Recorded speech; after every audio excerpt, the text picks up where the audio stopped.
himself, gonna be eating a shock dart, but he's able to makes it. Win anything. Sam, defend your team, because they haven't won. Strap yourselves in, it's another 1 hour episode. Oh yeah. Spike defused.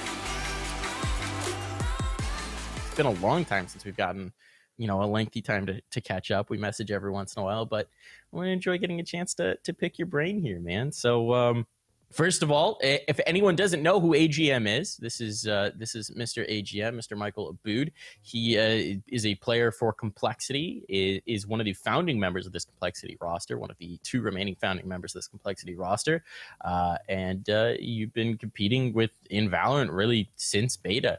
You made the swap wicked early on. Now been signed to this Complexity team since July of last year. So I guess just generally speaking, how are you feeling about the team? How are you guys feeling? We're feeling okay. This past tournament, we made a roster change, and we haven't picked anybody up yet, so we've been trying out different players. So we went into this tournament kind of just whatever, and we got a good win against Ghost, but energy kind of destroyed us. But we're all feeling pretty confident individually, and we've been playing a lot with Brock, and it's been going really well. Now, speaking about the sort of the roster changes, I guess let's just dive into that, because that's been sort of one of the interesting storylines to follow with this Complexity roster. Is so there's 2 members who have been there since the beginning. It's you and it's ohai. And otherwise, every piece has been swapped out to some degree. So I guess talking about ohai a little bit, right? Because I know, you guys have been together for over a year now. That is a long time in esports terms. I know you guys are close. What's that relationship like after a year together on the same roster? We're just best friends forever, pretty much. It's like we've had our own relationship outside of the game. Like we know everything about each other. I know exactly how it feels about stuff before he talks about it, or like I know what he's gonna say to certain stuff, and it just makes for a lot of funny moments inside the team. That's super wholesome. I guess, does that kind of relationship help? Because obviously with this Complexity squad, you guys haven't necessarily had the results that you were hoping for a lot of the time. Like VCT hasn't really gone to plan and that kind of thing. But having that kind of bond, and also your coach Ruin, I know is someone that you've known for a long time. Does having that kind of bonds within the team help? I think it could go both ways. I think it could, if we rely too much on it, it could hurt the team a little bit and not be as serious, I guess. Not as serious, but we're willing to do what needs to be done, I guess, to move forward. But at the same time, it also helps build the team up and create like a positive atmosphere in the team, and makes like a really just good sense of community inside the team. Now, I know you recently made a move out to Dallas to actually be closer to the team's facilities, to have access to those. And that was something that I remember when you first signed with Complexity. That was one of the reasons why you were so excited about Complexity as an org, was to have access to those facilities, to have access to that building. I think it's in Fort Worth, actually, right? And Frisco. Arlington? Frisco. All right. Gotta remember which. Yeah, so I remember that was a huge point for you, that you were just really excited to be part of an organization like Complexity that had those kind of facilities, those kind of resources. What's the difference for you as a player now that you're in Dallas as opposed to before? Like you said, I have access to the Complexity facilities. I'm only like 8 minutes away from them. It's more of I moved out on my own to completely focus on Valorant, and I live by myself, and I just put my full focus, obviously, into Valorant, and it's just a lot better for me mentally, I guess. So are you gaming on the weekends with Dak and Zeke? Maybe one day. I have not met them yet. That would actually be pretty sick. Little crossover section, teach them Valorant. I'm sure those guys. I'm sure a lot of them have played, to be honest. I always do loving seeing how many people, and like professional sports teams at this point will stream on the side or that kind of thing as their downtime activity. So being out in Dallas, you just got a new cat. That's very exciting. I know this isn't really a question. I just very much enjoyed the parrot cat photos. This roster, as we talked about before, has gone through a lot of changes in the last year in terms of swapping players out and sort of trying to figure out that formula. So what's that process like, right? Obviously, the most recent one we'll talk about in a little bit, but I want to talk about the general process of when the team decides that somebody needs to be removed or that somebody signs somewhere else like Jonah P did. What's the process like of replacing them? Who is doing the searching? Who's doing the decision making? Where's that flow from in Complexity? The scouting mostly comes from Ruin and Valen, our IGL, and then we all have say in everything like that, and we all just bring people up and we just try people out. Obviously, with the like replacing people, it's mostly due to not willing to adapt or change with what we've been trying to do, I guess. Mm-hmm. So it's all been like pretty like universal decisions. Obviously, it's not like management has ever cut somebody that nobody's ever wanted to be replaced or anything like that. So it's just a typical team environment, I would say. Okay, so you guys are mostly on the same page about that. Who does someone have final say? Is that, I mean, is Ruin making the final call?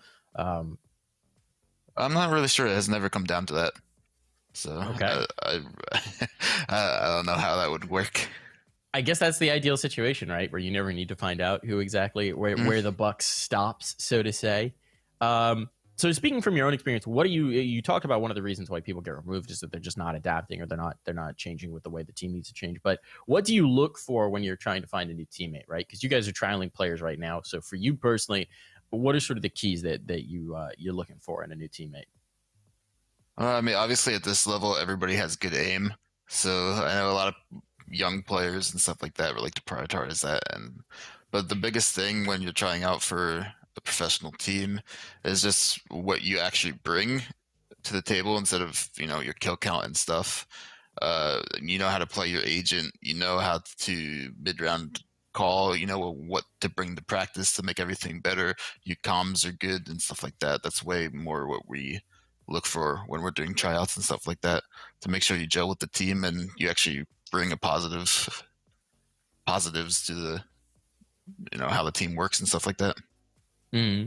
Now, in a game like Valorant, where obviously agent roles are so important and really change the way the game is played, when you're looking for a new player, are you really looking for somebody to play, smokes or sentinels or specific role like that, or are you maybe looking for flexibility? Are you guys willing to mold around the right pickup? Like, how does that work out?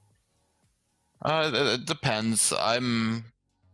It depends on the role. I guess it's just, I guess, who's available.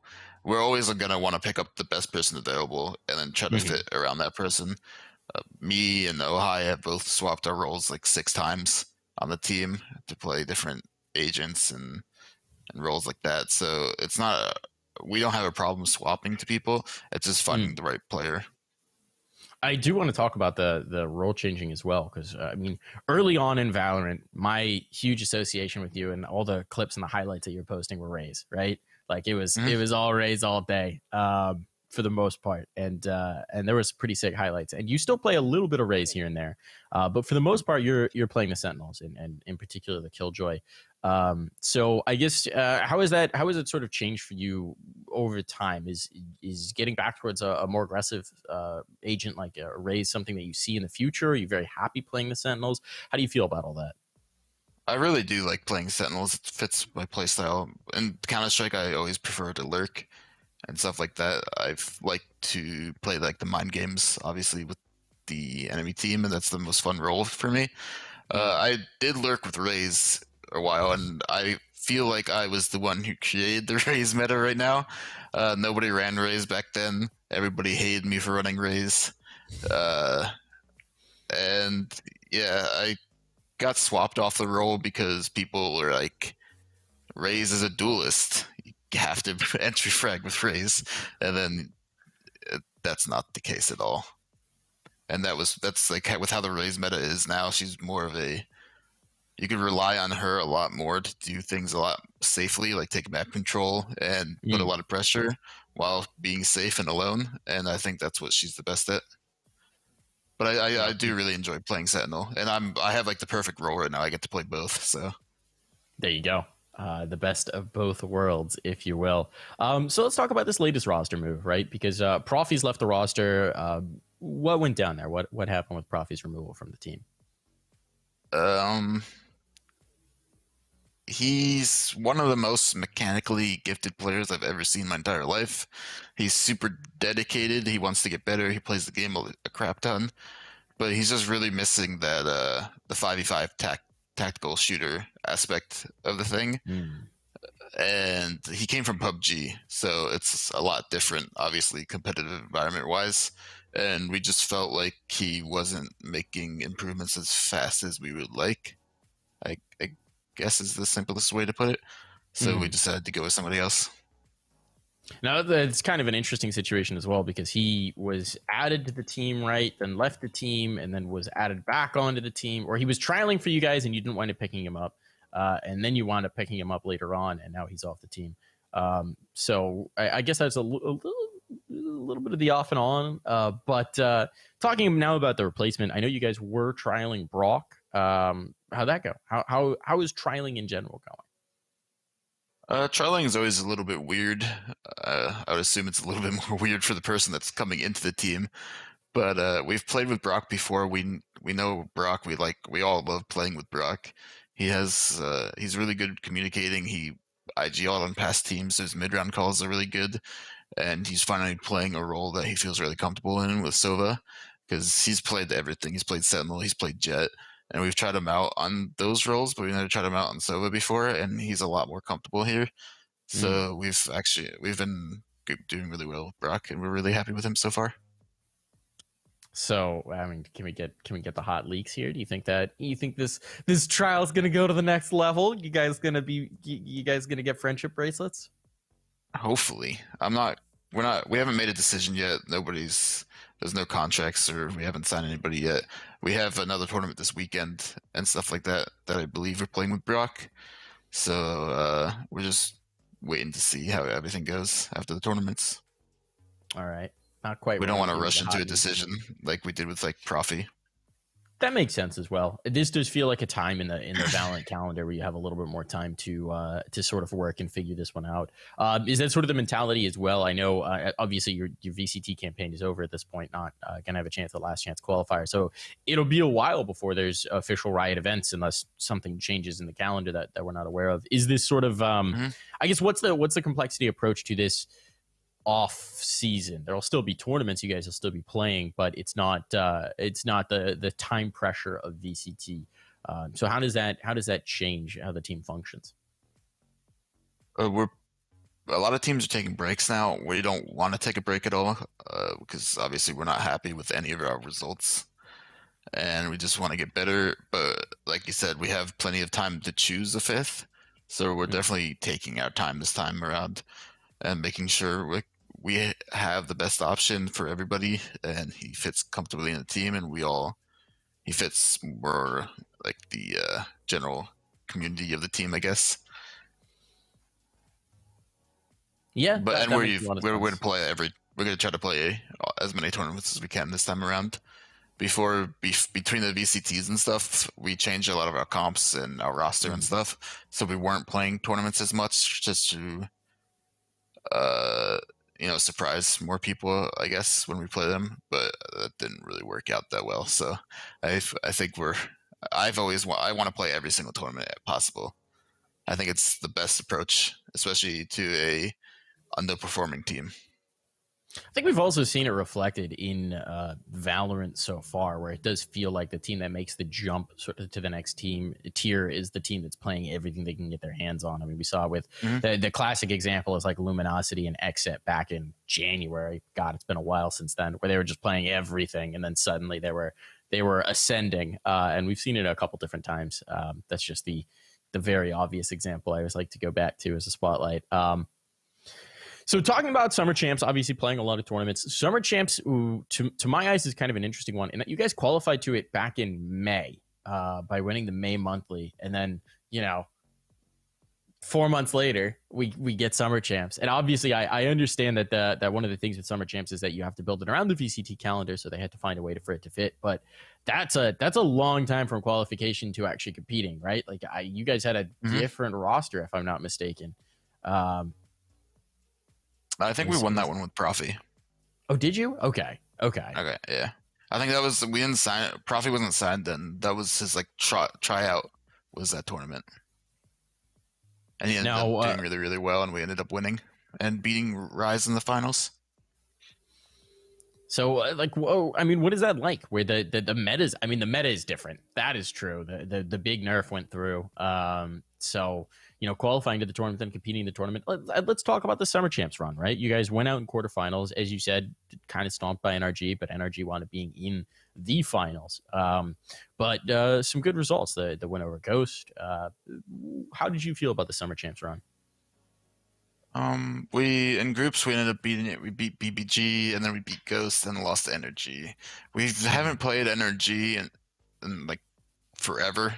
I think the last time we played NRG was one of the first strike runs, the original ones, and they had a completely different roster then. So we didn't really know 100% what we were playing against, I guess. And they just came out swinging and kind of just destroyed us. But everything else felt good. The energy loss doesn't hurt too bad just because we felt like we weren't playing how we usually play, I guess, or like playing to our potential. So it's more on us than them, I guess you could say. Like we know what we screwed up on, and we watched the VODs and stuff and already gone over all that stuff. And we feel a lot better now. Now, talking about some of the other teams that were in that tournament, I mean, yeah, the wins over the BBG and Ghost are very exciting. But I also want to talk about the winners of the tournament with you. You know what? Actually, we could say that. We'll talk about it in the Summer Champ section. I got a Summer Champ section. I'm getting ahead of myself here. Talking about VCT, let's talk about VCT because again, I mean, we've already touched on it a bit. You guys have not had the results that you were hoping for. VCT, as a matter of course, is a pretty brutal system where one bad game, one bad series can be really rough, and it does feel like when you look at you guys' bracket runs, you tend to go out against teams that qualify and that teams that do quite well in that run. Is there a feeling that some of these have just been unlucky? How are you feeling about some of those performances, and sort of how's the team processing to approach to get ready to compete next year? Our biggest issue is we never upset teams that are better than us or that have proven that they're better than us. We never get those wins, and those wins are what qualifies you. So it's just been really unlucky in that sense, I guess. Like we always, obviously, to qualify, we're we haven't proved ourselves yet, so we're always playing better teams to qualify, and we never get the upset wins, and that's something we've been trying to look into and figure out how we could perform better against those teams. Yeah. Is there, I guess, as a team that is, trying to play everything that you are, but still dealing with the VCT cycle where you haven't necessarily had the success of getting into the close qualifiers. How does that VCT cycle sort of feel from a team perspective? Because it dominates the calendar, right? Obviously, the Riot events are going to dominate the calendar. That's just the nature of the business. But it does it at times feel like I don't know. What is it? I guess what I'm asking is, how do you as a team sort of take into account that VCT cycle when you're not necessarily making closeds? Yeah, I mean, we don't think about it any different, right? We're not going into the tournament like, oh yeah, we're not gonna make close, so what's the next step? So I mean, like obviously the month before the tournament and stuff, most teams don't play in tournaments, and they try to just prepare as hard as they can with VCT, and we're not any different, except we don't win sometimes most of the time, but we're trying to figure that out. And like just the whole format of it is ruthless for lower tier teams because it's all upper, it's just it's single elimination, and you always have to play the better team, obviously, just because that's how it ends up being. But yeah, the single elimination bracket really sucks when you have to wait 3 months to play it, I mean, you were in the Counter Strike scene, so you know how that is. Like ESA playoffs back in the day, you play 3 months and then you play a single match and you lose, and then you're done for 2 months. It's just kind of a crappy feeling for players. We finally did get double elim in those playoffs, but yeah, no, you're absolutely right. Getting first rounded in that kind of situation was always the most brutal thing for a team. And it's always going to be the case with an open qualifier that there is going to be a fair share of heartbreak. I guess we've already talked about this a little bit, but just generally speaking, how do you feel about the future of this team? How do you feel about the future of this team under Complexity? What's the relationship like with the org? You guys are taking your time finding the fifth, but where are you at about going forward? I obviously think this is the best roster we've ever had. I think we're all making improvements, and as long as you're better than yesterday, that's good in my eyes. So we just have to keep making the steps, and even if they are small, at least we're going forward. And our relationship with the Complexities has always been super, super good. They're really helpful with everything. We've had a boot camp and stuff over there. I moved down here. I have access to the facilities and stuff like that. We have a sports psychologist, we have a coach, and then we have a manager. So they're very hands-on. On a more general level, just talking about Valorant in general, it's now been like a year and a half that you've been playing and competing in Valorant. You were one of the players who immediately you kind of fell in love with the game. At least that was certainly the impression I got. Where as somebody who'd been competing in CS for years, as soon as you got your hands on Valorant, it was like, oh, okay, this suits me so well. How do you feel about it now? How do you feel about the current meta? Do you still feel that way? Oh yeah, I love playing this game. We have practice and scrims for 6 to 8 hours a day, and I've never get burnt out or anything like that. I still think the game has a really bright future, and the only thing that is weird with the metas and stuff like that is Riot's always gonna want to add new utility, new abilities, and like brand new stuff that you haven't seen before, which can get dangerous with the more you add, I guess, just because it's gonna be a crap more utility and stuff like that. So I think that they're gonna need to have a change with that eventually, but we will see. Do you think that, I mean, I guess this big nerf that we had over the summer felt like it was sort of trying to address that in terms of moving things back towards mechanics and gunplay and trying to remove some of the power creep? Do you think that that's going to be the kind of thing where like we'll have like this cycle of like build, add, oh wait, correction back? Do you think that's I think so. I do. That's why I've like been thinking about different things they could do, and I think if they reverted the economy changes and then just made you have to buy your utility when you die, it could help a little bit too, and it would solve a lot of those rounds and the force buy rounds and stuff like that. But I'm not sure if that would be how well that would feel playing with it, I guess. It is an interesting one. Would certainly prompt people to be a little bit more cautious, shall we say. Well, that's all the like hard questions that I had written for you. That definitely a lot of insight into Complexity. I guess we can move on and talk about some of the events that happened. But thank you for opening up, giving us a little peek into what's going on in the old AGM. Thank you for having me and asking me this stuff. Yeah, man. Thanks for caring. It's always a pleasure, dude. It's always a pleasure. As I said before, you're one of the people who, at this point, I've known for. Oh God, when I feel like Frag 11 was like when we actually like started talking about stuff. So that's 4 years, something like that. Feels like a lifetime. It blurs together. Dude, it feels like a lifetime in esports years. Stuff is wild. But anyways, we'll get into the events. But it's always a pleasure to bring you on the shows and get a chance to catch up.